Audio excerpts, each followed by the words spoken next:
मांग की रेखा ऊपर से नीचे बाएं से दाहिनी ओर क्यों झुकी रहती है? मांग की जो रेखा होती है ना, वो ऊपर से नीचे बाएं से दाएं की ओर क्यों झुकी रहती है, इसके बारे में चलिए जानते हैं कि आखिर क्यों झुकी रहती है।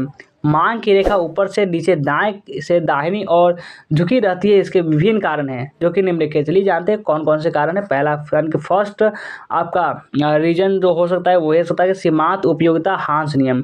इस संदर्भ में सबसे पहले फर्स्ट ऑफ ऑल उपयोगिता हांस नियम का उल्लेख किया जाता है। उसी नियम के अनुसार उपभोक्ता जैसे जैसे यानी कि एज वेल एज जैसे जैसे वस्तुओं के उपयोग की मात्रा में वृद्धि करते जाते हैं वैसे वैसे उसके प्राप्त उपयोगिता धीरे धीरे घटती जाती है। लेकिन उपभोक्ता वस्तु का मूल्य वस्तुओं से प्राप्त होने वाली उपयोगिता के आधार पर देता है। ऐसी स्थिति में कम उपयोगिता मिलने पर कम मूल्य और अधिक उपयोगिता मिलने पर अधिक मूल्य देने को तैयार होता है। ऐसी स्थिति में उपयोगिता कम होने पर कम मूल्य देता है, जबकि उपयोगिता में यह कभी वस्तु का अधिक मात्रा के कारण होता है। फलतः मूल्य कम होने पर मांग में कमी होती है।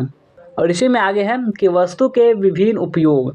कुछ वस्तुएं ऐसी होती है जिनका उपयोग एक से अधिक कार्यों के लिए किया जाता है, और यदि एक वस्तु का मूल्य बढ़ जाए तो उसका प्रयोग अधिक महत्वपूर्ण कार्यों के लिए किया जाता है। यदि बिजली की प्रति इकाई कीमत में वृद्धि हो जाती है तो बिजली का प्रयोग कम किया जाएगा।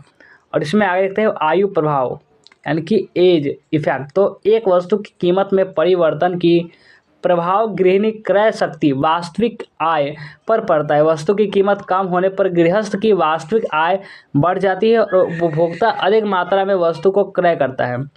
जब वस्तु का मूल्य कम हो जाता है तो उपभोक्ताओं द्वारा उतने ही मुद्रा में वस्तु की अधिक मात्रा क्रय की जा सकती है।